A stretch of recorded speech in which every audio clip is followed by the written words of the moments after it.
Welcome back to Plus One. It's your fearless host, CH. I am here with a very special guest today. My plus one is the man, the myth, the legend, the mentor to a generation of toy craftspeople, Tom McGrath. Welcome, Tom, to the podcast. Good to be with you, Chris. So this is a big get. People who follow me on LinkedIn are going to be very, very excited. Tell the folks about your background a little bit to start. Okay.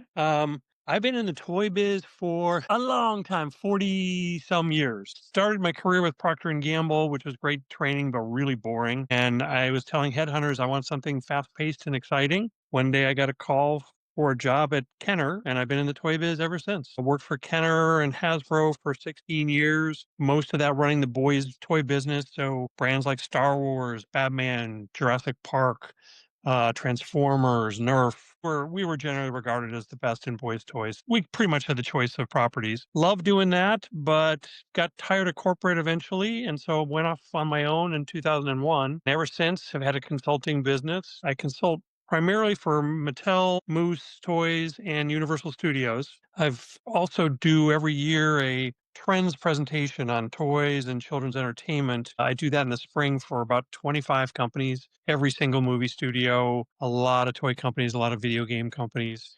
Do it in the spring for a lot, and then I do a fall version for just key clients. So that's my background. You are known for your presentations are must watch, must attend for everyone in the industry. Well, And thank you you. really shaped the minds of generation of people, including me, who work in this space. One way to start out, you're known for your honest commentary and feedback. So one question I want to start with that'll be of interest to the audience is, what makes a good IP for toys? Assuming you're talking about toys for kids, because more and more toys for adults are a big issue, and Well, both. we'll talk about that coming up. But toys for kids 4 and up, the most important thing is aspirational fantasy. It's the entertainment, the content has got to have characters that kids want to pretend they are. If you want to be Spider-Man or you want to be Batman, then you want to play with the toys to act out pretending that you are those characters. So aspirational fantasy is most important. From there, you need continuous content. You need entertainment to keep them involved and keep them playing out the story. Ideally, you'd have a lot of characters and a lot of accessories for those characters. So Star Wars is the best example. Nothing better than the great number of cool characters in Star Wars, many of them very aspirational, plus lots of vehicles, lightsabers. The more toy-friendly elements to the content, the better. So those are the biggest things. Do you feel that when we talk about successful toy lines, we often talk about the big classics, Star Wars, Transformers, G.I. Joe, stuff from the, 70s, 80s, maybe into the 90s with TMNT. But what brands lately do you think have best, sort of newer brands have best had this idea of aspiration? It's not been as good of late. Right. I think probably Spidey is the best example. Spider-Man is so aspirational for a young kid. If you're 6, you want to be a high school guy. That's a near-term aspiration. Spider-Man is a teen. He's cool. He has incredible powers. He flies through the air and shoots spider webs. So Spidey's probably the best in recent days. Some of the others, like Marvel, has gotten just too CGI, too otherworldly. It's hard for little kids to aspire to be some creature that's off in space and doing things that are so unimaginably possible for them to do that they can't aspire to that. So there aren't as many of them as there used to be, quite frankly. So you feel it needs to be, this is an important point, somewhat grounded and real world. What are the things that detract from aspiration? Because this is a topic we've talked about a lot over time. What are some of the elements that people sometimes think, oh, this would make a great toy line, but actually it won't because it actually detracts from the aspirational character? Yeah. For example, a lot of properties have much older lead characters. Little kids can't identify with a 40-year-old. Superman, just the movie that's out now. Superman is old. He's real serious. He's pretty boring, to be honest, from a toy perspective. A kid wants to have cool weapons. He doesn't use weapons. He wants to have cool vehicles. He doesn't use vehicles. he never changes his outfit. It's the one same outfit. So Superman is not all that aspirational for little kids, particularly in terms of toys. What about the Hulk? Is the Hulk aspirational? Somewhat, although again, he's so sci-fi, it's hard for a kid to imagine themselves, going that extreme in terms of size. And then the Hulk also gets a little out of control, which isn't all that aspirational. So somewhat, but not the best. So that it sounds like one of the things that has taken away from aspiration a little bit are the moral complexity of some of these characters, sort of as the entertainment has moved into. I've talked to Jeff Gomez on the podcast about things like deconstructionism and postmodernism, and basically the move towards these morally ambiguous gray characters away from black and white, sort of good versus evil. As we get into that territory, the more like someone like Deadpool probably appeals a lot more to an adult than to a kid, right? Yeah, absolutely. Here's another great example. Batman. I don't know if you can see here. Batman's my favorite. Wall is a display case of the first 80 versions of Batman that we did in my days at Kenner. Some just fabulous design work by our designers. Batman, in his earlier days, was extremely aspirational. He was totally heroic. He had great gear, great vehicles, great weapons. Batman over time has gotten so dark and almost somewhat evil that kids just can't identify with this guy. And it's really lost a lot of its potential for toys. And you've seen it hurt toy sales Absolutely. because he's Yeah. not as big as he used to be, right? I mean, in like the Brave and the Bold TV series, or some of the when was the heyday of Batman as a toy line? Batman was 90s, the Okay. heyday there. It had a wonderful animation series that was continuous content that kept Batman in kids' minds, and it had some movies that certainly were dark, but they also had humor to them, and he was clearly heroic throughout. What about history? Why aren't knights and Revolutionary War figures, and why aren't historical characters aspirational? Kids don't want to go back in time. Right. They wanna be today or the future. Things from like Knights, oh, really bad. Pirates, other than One Piece, which is that's more of an adult appeal, but pirates have never worked for aspirational fantasy. It's just going back in time too much. Hey, they want technology. They want to be able to imagine themselves in a world that they live in. Yeah, I mean, even Toy Story, Woody was the lead hero, but Buzz always outsold him. Woody's a cowboy, it's not all that aspirational. Buzz was a space guy with great gear, and, kids wanted him more. But for girls, what do you think? Do you think sort of works from an aspirational perspective? It depends on the property, certainly, but a key element is that you have a element of teamwork to it.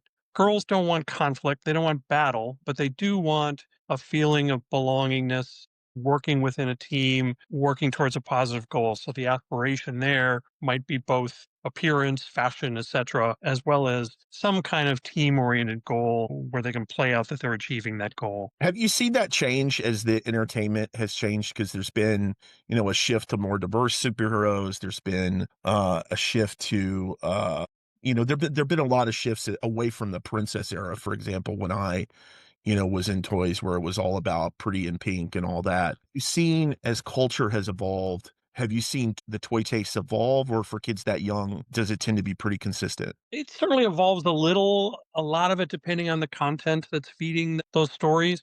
I mean, look at Barbie. Barbie now, there's really two Barbies, and those two Barbies work together as a team. One is based in New York and one is based in LA, but they work together as a team on their various adventures. So that's an evolution. I think that's been good for Barbie for the most part. How do you think the Barbie movie impacted the toy line? Was it more of a phenomenon for adults? I know a lot of kids went to see it, but what was the impact on the toys? Short term, very nice uptick in sales because just brought that much into the culture. Barbie was talked about. It was the number one movie that year. So clearly it was hot in the culture and that drove toy sales up. Not so much of a long term benefit though, as the movie's now somewhat a distant memory. Yeah, that probably explains why they're shifting to this Illumination animated strategy with Barbie that they've announced. Yeah, I'll be very curious to see how that's treated. I worked with Chris, as you know. He can be a challenging guy, but he always delivers on screens. With Hot Wheels, Since you brought that up, younger generations I've found are cars are not as desired. I don't want to say they're not as aspirational, but that, like I have two sons in their 20s who still don't have a driver's license, and they're not unique amongst their Yeah. cohort, right? Yeah. It's a phenomenon. What I hear is that Hot Wheels has been crushing it for the last couple of years. What do you attribute that to? Hot Wheels will have its 8th straight record year this year. That brand is killing it. And I hear you about teens not being so interested in driving, but young kids still love their Hot Wheels cars. For a 3, 4, 5-year old and all the play sets you can use to activate your cars, it is still a fundamental play pattern. The other thing for Hot Wheels is there's a very fast growing collector business. There are a lot of adults who want certain vehicles and are willing to go through a lot of pain to find those vehicles. So the collector business is up a ton. They just announced or launched a Formula One line that's incredibly hot with the adult collector. Hot Wheels is really very broad demographically, and that's a lot of why it's growing so much. F1's new. That would not have been if we had talked about that 10 years ago, it probably would have been, no, that's not going to work in the US, right? Yeah, yeah. The programming behind F1 has really made it a big deal in the US now, and Hot Wheels is selling them like crazy. Interesting. So you use this term that not everyone may be familiar with, but play pattern. In games, we talk about genre and mechanics. But talk about what a play pattern is. I mean, it's how you play with a particular toy, but it's usually driven by the fantasy that you're playing out. So, in simplistic terms, most action figures are a battle play pattern. You're fighting a battle, the good guys versus the bad guys. But it's more intricate than that in your mind because you're playing out a particular fantasy. What is the strength of this hero that'll help him beat this villain? So there's a lot of different play patterns. Vehicle play patterns is usually racing focused or crashing focused. It depends on the particular category of toys. But a lot of them are tied to child development and just how boys and girls mature and how they learn in the world, right? A lot of it has to do, like, a lot of that kinetic stuff is Sure. very common to early boys. A lot of the relational toy play that a girl may have with say My Little Pony or sort of a pet oriented, Littlest Pet Shop, that type of brand is tied to their own emotional development, the fact that girls develop earlier emotionally. Is that right? Very much. A lot of it is creativity, developing your creative skills as you play out the fantasy. Some of it's tactile, just the maneuvering of the toys. There's a lot of developmental benefits from just play. You touched on creativity. One of the brands that really has boomed in the last, I guess, 20 years has been Lego. Lego was on death's door in the early 2000s. Now it seems like it's half the toy aisle, and it was a boy and a really young brand as well. Now it seems to be much more dual gender, maybe still very boy dominant, but fairly significant girl. Can you talk a little bit about the strategies and how they've evolved, Lego? Lego is the cause of probably, well, certainly one of the biggest changes in the industry over the last decade. Lego now is as big as Mattel and Hasbro combined. Wow. It is enormous, by far the biggest toy company out there, by far. How many billions are we talking about? I think their latest was 11 plus $1 billion. Okay. Wow. Now, you're right, there is some girl business there, but it is much more boy and adult. The adult business has gone through the roof for Lego. Their Mhm. number one category is botanicals, which are flower arrangements you build out of Legos. And it's primarily women, but some guys. That's their number one segment. Wow. Lego, they've got over 1,000 of their own stores. So they have tons and tons of people being able to experience them tactily in store. Lego's just a monster. They've done a fabulous job. They do tons of content to back their properties. They've got every license you'd want. They're just a monster. And they've driven a lot of the growth in the industry over the last number of years. One of the elements you touched on there is that the adult component has become much more important, and I know that has been a mega trend in toys that adults as a toy collector, which used to be a niche, like maybe 5 or 10% of the industry, has become a much bigger percentage. What's driving the trend in adult toys? What are the trends there? Adults represent almost a third of the toy business now. Wow. So it is a huge factor and it continues to grow. A lot of that is based on nostalgia. Adults who just really, they may be struggling, they may have hard times, but it brings them good feeling to remember and to play with or to display things that they loved as they were kids. A lot of it is collection driven. Trading cards are hotter than hell right now. That's a big piece of it. Pokemon cards, Magic the Gathering cards, professional sports cards are hot, and again, that's collection focused. It's really remarkable how many adults are going back to toys and games for good feelings and for relatively inexpensive ways for them to enjoy themselves. I'm trying to get someone on the podcast to talk about tokenized Pokemon markets. I'm not sure if you're aware of these Pokemon stuff like Courtyard, these Pokemon cards that are traded online where they put the card in a Brinks vault and then they take a photo of it, a high quality photo, and you can trade that as an NFT. So while it's online in the Brinks vault, you can trade the NFT. And if you want the toy, then you burn the NFT and they send it to you. And these tokenized Pokemon cards are doing millions of dollars a month. The biggest player in the space is on $100 million run rate this year. Oh, And it's going like way up every month. There's a company called Charizard Capital, which is a Pokemon treasury group that is crowdfunded that's acquiring Charizard cards into a treasury of Charizard. And this guy is going around to all the conventions and all the, but it's interesting because what they're doing is, as you know, most of this trading is like through mom and pop shops and, conventions and very offline, some of it on eBay, right? But increasingly it's going to get tokenized and on chain and online. And as they do, it's going to attract more capital. And then you're going to have this financialization of these trading markets, and it's going to create a market. And it's not just going to be Pokemon. Magic will be next. You can imagine every financial derivative we're going to have, CBOs wow. of Pokemon going on. Wild stuff, right? I love it. I love it. Hey, whatever generates interest in our related world, I'm excited about. Well, what are the big trends going on in toys right now? Well, we've talked about a few of them. The huge increase in adult purchasers, trading cards being very, very hot, Lego being very, very hot. I think there's a few categories that are really suffering and just need new innovation. For fashion dolls, for example, is really down. That category is hurting. There's not much going on there. Outdoor toys, sports toys like Nerf was huge when I was at Hasbro. Now it's tiny. That's really fallen off. Wow. So there's been a pretty big shift in some categories. Construction's gone up dramatically. Outdoor and sports has gone down. Activity toys have gone down. Fashion dolls have gone down. And there's there's cycles. It'll come back, I'm sure, when somebody comes up with a great new concept. So lots of the trends there. Another big thing is just the influence of the media has changed so much. It used to be Saturday morning cartoons. Well, that's so far old news, it's ridiculous. Now it's YouTube.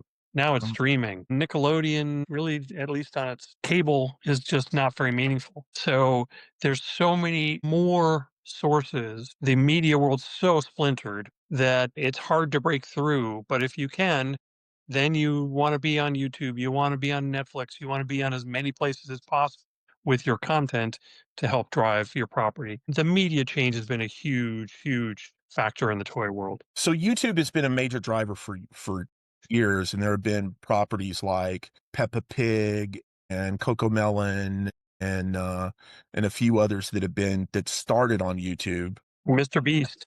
Mr. Beast is a toy line. Mr. Beast, yeah, Moose is one of my clients, and they've got a very successful Mr. Beast toy line. He's the biggest YouTuber out there now, and they've come up with some creative ways to bring him or his fantasy out in toys. But what is that? What is his toy line? He has a panther character that's kind of his symbol, and Yeah. they've done a lot with that to create a whole bunch of collectible characters that are animal battling characters. That's the biggest piece. There's also new programming just coming out from him that has a very cool fantasy element to it. Yeah, I saw Mr. Beast's lab or something, right? Yeah, exactly. Yeah, he cooks up different monsters. It's kind of a Pokemon-ish type conceit. He cooks up monsters and they fight each other and that kind of thing. Yeah, there's good monsters that try to save the Earth from the invasion of bad alien creatures, and it's actually pretty cool. That is cool.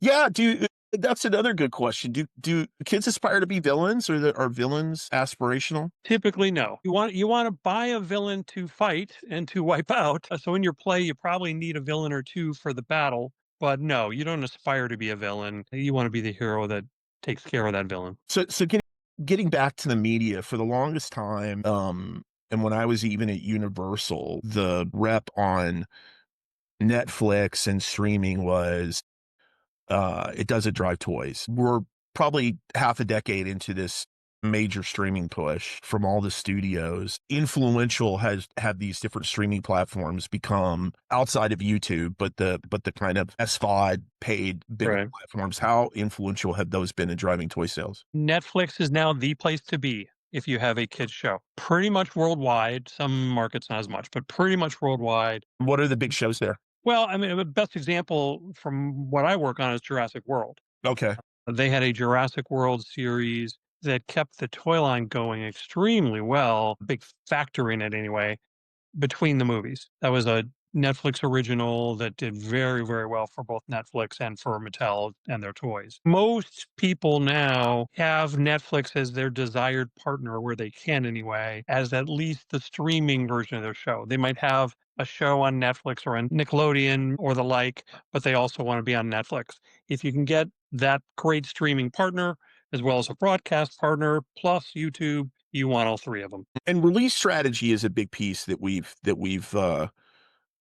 encountered before. You helped influence the Netflix release strategy, which originally was just binge, but it's sort of evolved, right? Yeah, and Netflix, to their credit, have realized that it's good for them if Mhm. their shows get play on YouTube as well. Often YouTube, whether it's shorts or a limited number of full episodes, will be the way a kid can first experience a show. Then they get that sample, they like it. Okay, where can I see more? Netflix. So Netflix and YouTube are competitors, but they also really help each other out. Hmm. What about the other streaming platforms? Disney Plus, Peacock, Paramount Plus? Disney, very strong in the preschool area. Parents love to have their kids watch Disney, and there are a lot of preschool shows that do very well on Disney Plus. It's pretty much Netflix and Disney and obviously YouTube in the streaming world, though the others just don't have the critical mass. Bluey. Bluey is blown up. How's it doing in toys? Bluey, baby.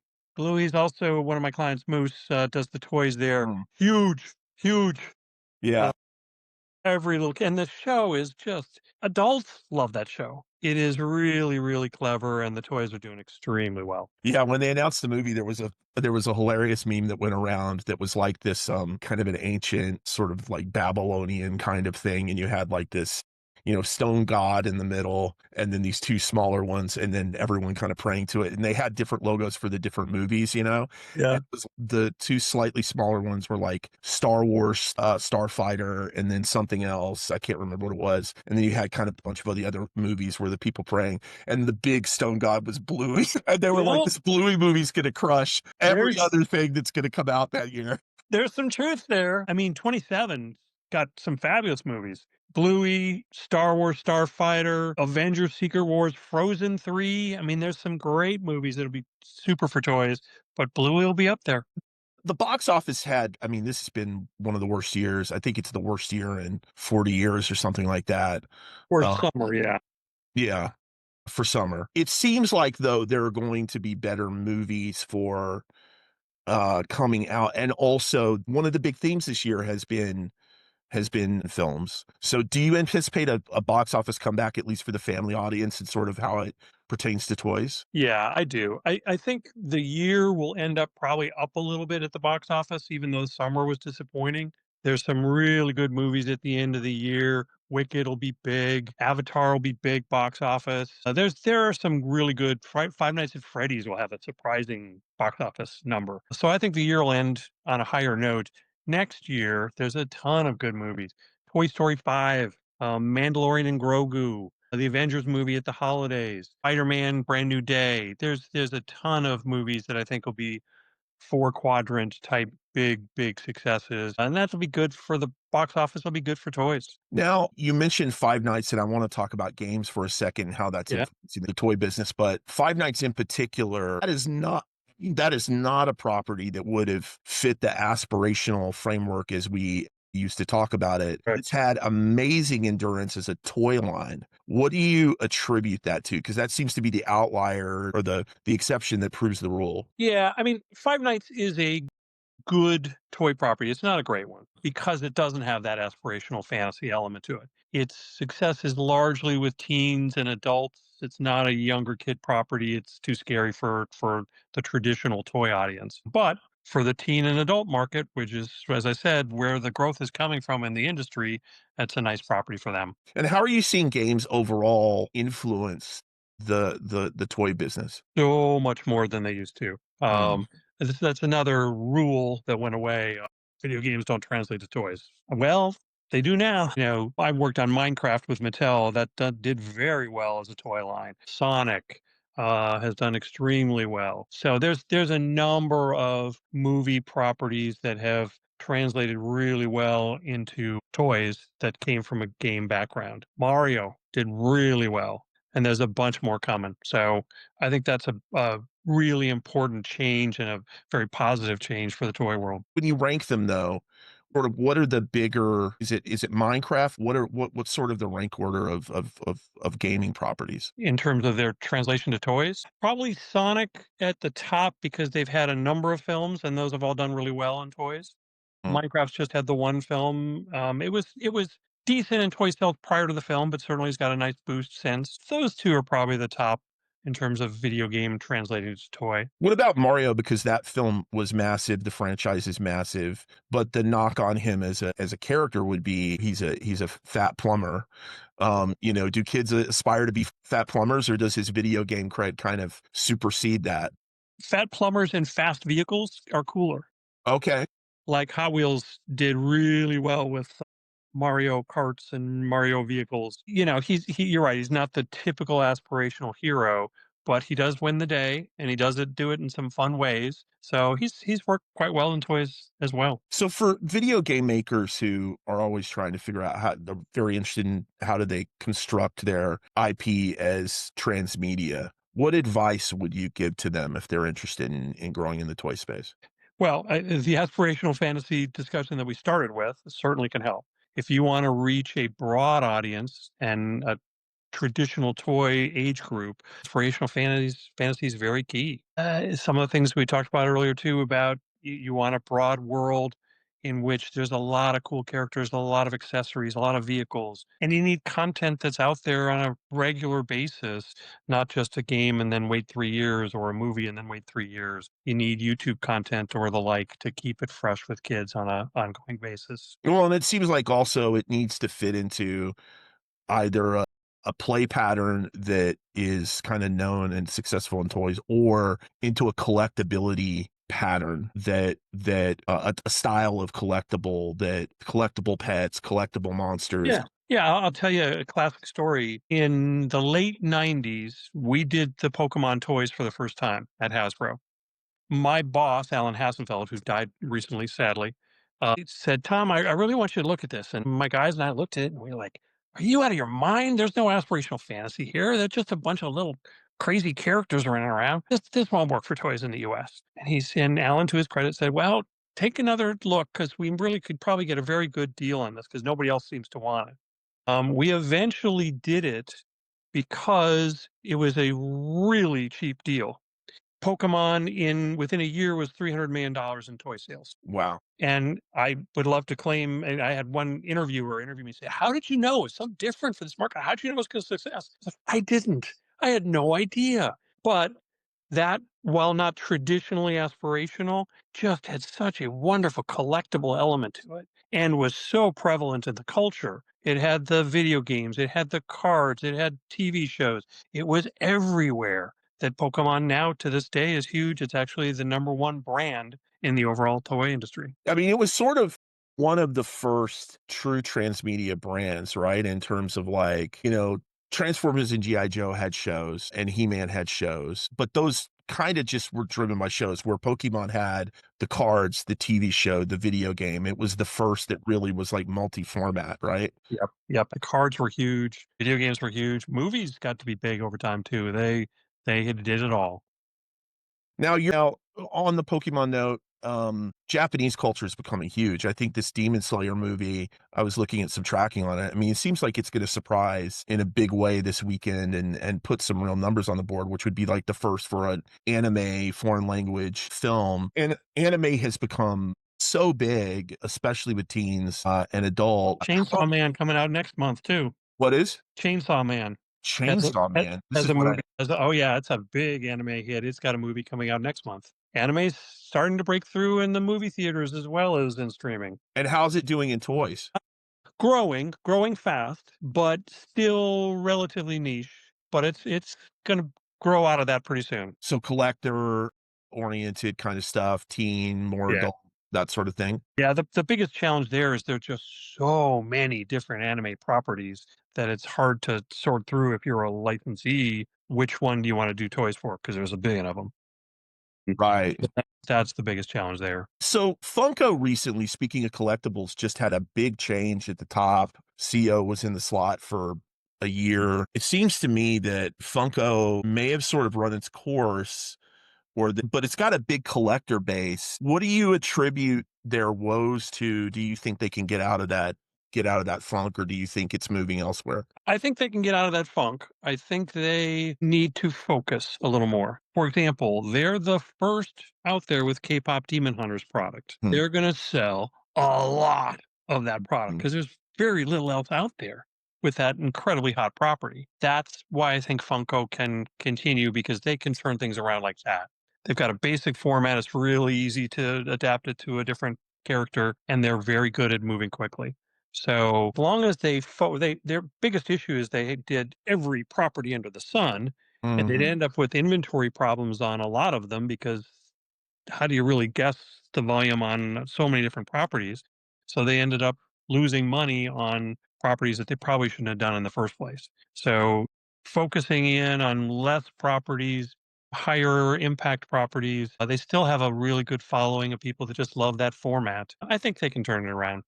A lot of their business was they've always done well with these things that sort of were not covered by other toy formats, but they were really exposed to Marvel, Star Wars, um, uh, to a certain degree, the Warner properties. And it seems like they rode that down as well and sort of suffered there. Do you think that maybe they should consider like a different strategy around windowing or not as much ever presence or some kind of different formulation and make the superheroes more rare? Because it seems to me that with those properties, it's just how many Iron Men can you buy? Yeah. And when it's always around, there's no chase. Well, part of their issue has been the overall superhero movie genre has really been down for, Yeah. I don't know, 5 years or so in box office, in toy sales, and that hurt Funko as well as the Hasbros and Mattels of the world with their superhero products. I think that cycle, as I said earlier, almost everything's cyclical in this business. That cycle's starting to turn up. I Mm, think next year when you've got Mandalorian and Grogu, you've got Spider-Man, you've got the Avengers, 3 really great movies. Star Wars hasn't had a movie since 2019, so mm. people are really gonna be excited to see a Star Wars movie. Toy Story, not superhero-ish as much, but hasn't had a movie since 2019. That's gonna be a big boost. So I think the genre is gonna start to have a comeback, and that should help Funko as well. Do you think that superheroes will have a comeback, or what's your prognosis Yeah, on superhero? I do. genre? I do. I think, um Spidey probably leading the way. I think the Yeah. next Spidey movie, as I said earlier, he's the number one superhero in terms of translation to toys. If that movie is as good as I think it's gonna be, I think that can help lead the charge. Yeah, it seems like the grim dark kind of like the Zack Snyder stuff, especially Warner got pushed around by the Snyder Bros Yeah. with those films, but it just seemed like superhero content got very dragged into this very adult direction and maybe got too serious and lost kids And I was encouraged by, I'd love to hear your take on what James Gunn did with Superman, because even though he's not your favorite character for toys, it was a more family friendly approach that he took. Absolutely. Crypto was funny. Yeah. There was a sense of humor in that movie. It was largely serious, but there was some humor mixed in. We desperately need more of that in the superhero genre. Yeah, I knew that movie was gonna work when I went to the Minecraft movie when it came out, and, a bunch of kids in the audience, and, all my years in toys and Club Penguin and everything, like, I'm tuned to, listen for this stuff, and, even though my kids are older, I was sitting there, and, the trailer goes to run for Superman, and I hadn't seen it yet, and they're like, "Oh, no, Superman's hurt," and then Crypto comes running along, and they go, "Yay, Crypto, you have to save him." And you know how Crypto doesn't understand at first, and they're like, "No, Crypto, he wants you to help him." And then, then he grabs the cape and pulls him in, and they go, "Yeah, Crypto Crypto." just drags him along to the safety. Yeah. Yeah, it was really good. I was like, "Okay, this movie's gonna work with kids, right?" That, like, they've got, like, Crypto's their way in to this character that maybe, is their parents' character, right? I love it. Yeah, it was good. I look forward to more of that. As I said, I'm a big Batman fan. Batman in the old days had some humor mixed in. It's gotten dark, dark, dark. Hopefully, with the new regime at DC, they'll bring back some humor within the DC universe, like they have with Superman. Now, there's another one we've talked about a lot, the balance of humor and action. So, is humor aspirational? Straight humor, no. You need that combination. There really have been virtually no properties that have been good in toys that were 100% humor. SpongeBob SquarePants is arguably the biggest animated TV success ever. It's never been able to give away toys. Kids don't want to be SpongeBob. They want to laugh at SpongeBob, but they don't want to be him. So humor alone doesn't work. But if you have a heroic, aspirational character and there's some humor in there to make the entertainment that much more fun, that's the key combination. Yeah, South Park, never huge as toys. It's got a little collectible segment, but never huge. Rick and Morty, nobody aspires to be a alcoholic granddad.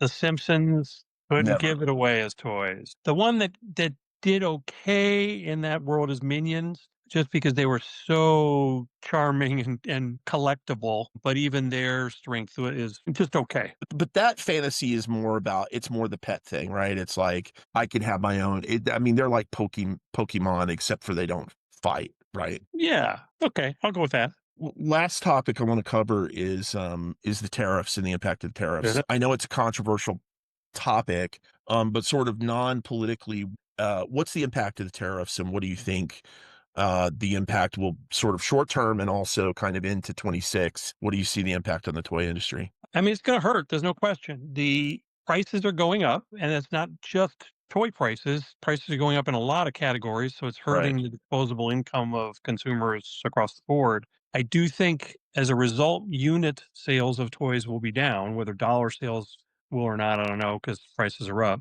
But it's putting a lot of pressure on manufacturers and retailers to try to keep their prices as low as they can, but Mhm. they have to take them up because there's no way they can eat 20 or 30% tariffs. If you're the Mattels or Hasbros of the world, it hurts you much less than the little guy because you have diversified your sourcing. Now, those guys have Mattel now is less than 40% from China and going down from there. So they can move their sourcing around. They can use countries that are having less tariffs. It'll hurt them much less. But if you're a little manufacturer who only makes your product in China with a 30% tariff at best, because there's negotiations going on, but they might go back up further, you're screwed. Mhm. And you have no choice but to raise your prices. And if you're a little guy, you don't have a lot of leverage to do that. So very hard on the small toy companies, not as tough for the big guys. They'll probably gain some market share as a result of this because some of the little guys just won't be able to compete. Now, that's the near term. Long term, we'll see whether these hold. It's in my view a fantasy that toy manufacturing is going to come back to the US. Mhm. In most categories, it's not going to happen. If you make a toy that requires very little labor and can be mostly machine manufactured, okay, maybe you can do like slime is made here in the US, or playing cards can be made here in the US. Okay, fine. That kind of stuff is probably already being done here. But if it requires putting the hair in a doll, or a lot of manual paint operations, or assembly of a lot of parts that requires labor, that's both skilled labor that's really Mhm. been trained over the years to do it, and that's real cheap overseas. Mhm. You're not going to find people to do that in the US. It's just not going to happen. Yeah, I mean, So, when they paint action figures and they do paint ops, so even though that's in some cases typetized and sprayed and whatever, like there's still a lot of hand oh, stuff going on to get that detail, right? yeah, and it's skilled labor. I mean, these are manufacturers that have been doing this for decades and really know how to do it. To set up a factory in the States to do that, the investment to build the factory, then you got to find the labor to do it. And then you got to train them to do it because it's not easy. Not going to happen. And that expertise is largely like, especially when you talk about the highly detailed or like stuff with more paint ops, that's really China, right? Because a lot of the business is moved. People are trying to move into Vietnam, but what I hear is they struggle to find one, the factory capacity because it's a much smaller country and everyone's competing for capacity there because it's lower Yep. tariff. But Yep. two, they just don't have this labor that's skilled in those categories, right? It is developing. Vietnam's been developing as a toy source country for a lot of years now. So that's the best option to China. But you're right, there's limitations there. There's only so much capacity they have. What about countries like Malaysia, Indonesia, the Philippines, some of those countries? Are they getting much toy business? Some India was talked about until Trump put a 50% tariff on India. That all of a sudden people putting on the brakes, they were moving product to India because that had been in development. Yeah, there's a number of countries that are um, slowly developing more of a toy uh, expertise, but it takes time. Maybe we could just set up like create the tariff-free nation of Toylandia on an island somewhere, you know, to attract talent. We can do a tariff-free toy zone somewhere. Yeah, You know? good luck with that. So, one last question: what this means, though, is that it'll probably impact uh, categories. And I'm reminded of the story of the 70s that I think you were a Kenner at this time. You were a Kenner for Star Wars, right? For the original line. Not for the original. I started in '84. But you know the story of how and you can tell it, but of how the oil embargoes impacted, basically created action figures as we know them, right? I don't know that I know the story. You don't know that story? No, The story is that the oil embargoes of the 70s are why Kenner decided to do the 3 3/4 figure. nah, No? Okay. no. The Myth reason is, busted. yeah, who knows, that may have been a factor. However, the primary reason was Kenner really wanted to do a lot of business in vehicles and playsets. And if you Oh, have a okay. big scale figure, the vehicles and playsets would get huge and very expensive. So, and they also wanted their figure price to be relatively low because they wanted people to collect a lot of figures. Hmm. So those were the big drivers to do a scale that would lead to pricing that was reasonable, both in the figures and the vehicles and accessories that went along with. But if you think about like how this benefits different categories, it probably benefits small collectibles, those types of things because the price will go up, but they'll still be affordable to buy multiples of, while maybe some of the action figure categories, you could even see the figures get bigger and more detailed. It will, how do you expect that it may kind of adjust the products that are popular? Yeah, I mean, I'm drawing a blank on the name of it. There's a 3D printed collectible line that is doing really well in the market, mostly in specialty stores right now. And I'm drawing a blank on the name, but it's slug figures, no paint ops. They're made in one color, but they're kind of cool collectible characters, and they're very tactile. They're kind of fidget toys, and that's a great US non-tariff item is 3D printed. You just crank them out. So that kind of thing certainly can be something that benefits from tariffs, or in their case, the lack thereof. Interesting. Well, Tom, thank you for the time. I really appreciate this. You and I can talk for hours on any occasion. We have many a steak dinner, and hopefully we'll have one in the future next I time. like that. So, if people want to reach out to you, how do they get in touch with you? I have an old-fashioned email, and that's the only way I'd give out. T. So they can McGrath. contact me and ask me. Yeah, that's a good way to do it. Yeah. I'm sort of jealous of your lack of internet presence. Yeah, there's reasons for that. Well, thank you, sir. Really appreciate it. Thanks for coming on the pod, and everyone, thank you for tuning in. This has been Plus One, and we'll see you next time.